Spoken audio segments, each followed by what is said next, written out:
ये बच्चा जंगल में खो जाता है। इसकी दादी इसको ढूंढ रही होती है और इसी जंगल में नाग नागिन प्रेम संगम कर रहे होते हैं कि तभी बच्चा वहां पहुंच जाता है। बच्चा नाग नागिन को प्रेम संगम में देख लेता है। बच्चा कहता, आंटी अंकल आप लोग यहाँ क्या कर रहे हैं? नाग नागिन के होश उड़ जाते हैं। इस बच्चे की इतनी हिम्मत की हमारी प्रेम लीला में बाधा डाली। ये दोनों पेड़ की ओट में छिप जाते हैं। नाग नागिन बच्चे को सजा देने की बात करते हैं। बच्चा पेड़ के पास जाने लगता है कि तभी नाग नागिन सांप का रूप ले लेते हैं। बच्चा जब पेड़ के पास पहुंचता है तो नाग बच्चे को काट लेता है। तभी बच्चे की दादी आ जाती है। नाग नागिन भाग जाते हैं। बच्चा जमीन पर गिर जाता है। दादी बच्चे को लेकर पास के शिव मंदिर में ले जाती है, जहाँ एक बाबा बच्चे का हाथ देखता है। बताता है, आपका चिराग तो बुझ गया। दादी रोते हुए भगवान से प्राणों की भीख मांगती है। बाबा कहते, एक रास्ता है, वो भी कांटों से भरा है। बाबा अपनी बीन उठता और बजाने लगता। नाग के कानों तक आवाज पहुंची तो नाग सांप बन जाता और मंदिर की तरफ खींचा चला आता। नाग अपने असली रूप में आ जाता है। तब बाबा कहते, तुम बच्चे की जान कैसे ले सकते हो? जान लेना इस भगवान के बस में है। तुरंत इस बच्चे का जहर निकाल। बाबा फिर बीन बजाने लगते हैं। नाग सांप बन के बच्चे का जहर निकलने लगता है। जहर निकलने के बाद नाग के प्राण निकलने लगते हैं। नाग बच्चे का जहर निकालने के बाद मंदिर से बाहर आता कि उसे अपनी मृत्यु दिखने लगती और नागिन के गोद में अपनी अंतिम सांस ले रहे होते हैं। सारी बातें नागिन को बताता है कि कैसे उस बाबा ने मेरे प्राण उस बच्चे के शरीर में डाल दिए, कैसे हमारी रास लीला की रात मेरे लिए काल की रात बन गई। यही कहते नाग अपने प्राण नागिन की गोद में त्याग देता है। नागिन की आंख में आंसू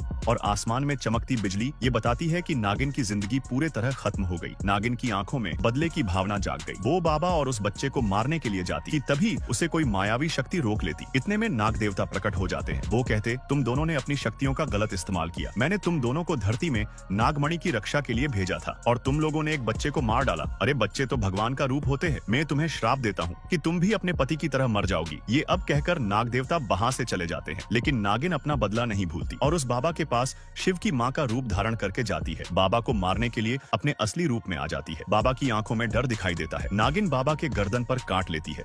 नागिन अपने नाग की मौत का पहला बदला बाबा से लेती है। नागिन बाबा के गर्दन पर काट लेती है। बाबा जमीन पर गिर जाता, मुंह से खून की उल्टी करने लगता है। तभी नागिन कहती, तूने बच्चे को तो जिंदा कर दिया मगर अपने बारे में नहीं सोचा, मेरा क्या होगा? नागिन किसी का भी रूप धारण कर सकती है। जहर बाबा के शरीर में पूरी तरह फैल जाता है। बाबा तड़प तड़प के अपने प्राण त्याग देता है। नागिन अपने पति नाग को फिर से जिंदा करने की बात करती है। नागिन अपने भाई शुरू को इस बाबा से आजाद करा देती है, जो कि इस बाबा की कैद में था। शुरू बाबा को जमीन में दफना देता है। नागिन शुरू को आगे का प्लान बताती है। यहाँ शिव की दादी परेशान रहती है, कहीं वो नागिन कुछ अनर्थ न कर दे। नागिन शिव के घर में मोहिनी बन के रहने लगती है। तभी दादी नागिन को शीशे में देख लेती है। दादी चुपके से वहां से चली जाती, मगर नागिन दादी को देख लेती है। दादी भाग के अपने कमरे में पहुंच जाती। वो शिव की माँ शक्ति को बुलाती है। दादी नागिन के बारे में शक्ति को बताने की कोशिश करती, मगर वो डर जाती है और उनकी तबीयत बिगड़ने लगती है। शक्ति दादी की दवाई उठाने जाती, तभी नागिन शक्ति के कमरे की कुंडी मायावी शक्ति से लगा देती है। यहाँ नागिन का भाई शुरू अपना रूप बदलाकर दादी का गला दबाने लगता है। नागिन का भाई शुरू अपना रूप बदलकर दादी का गला दबा देता। पास में रखे गमले को दादी शुरू के सिर पर मारकर वहां से भाग जाती है। दादी सीढ़ियों से नीचे भागती है कि नागिन वहां आ जाती है। नागिन दादी को मारना चाहती है। नागिन सांप बनकर